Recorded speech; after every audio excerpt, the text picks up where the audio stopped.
ସେଥିପାଇଁ ବହୁତ ଅସୁବିଧାର ସମ୍ମୁଖୀନ ହେଉଛନ୍ତି। 5 କିଲୋ ନାଙ୍ଗ ପାଉଛି 15 କିଲୋ ଚାଉଳ।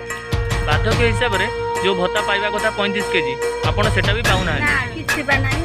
ସରପଞ୍ଚକୁ ଏପର୍ଯ୍ୟନ୍ତ ଜଣେଇଛନ୍ତି ନା ନାହିଁ? ନା ଜଣେଇନୁ। ତୁରନ୍ତ ଜଣ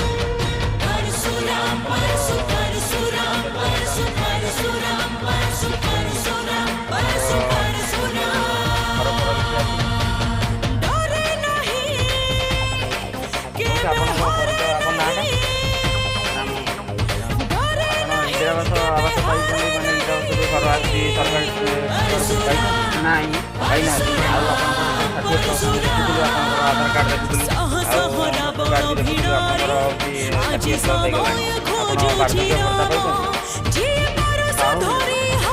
ଆଉ ଏଥିପ୍ରତି ଜଣେଇଥିଲେ ସ୍ଥାନୀୟ ଯେଉଁ ଆପଣ ସରପଞ୍ଚ କି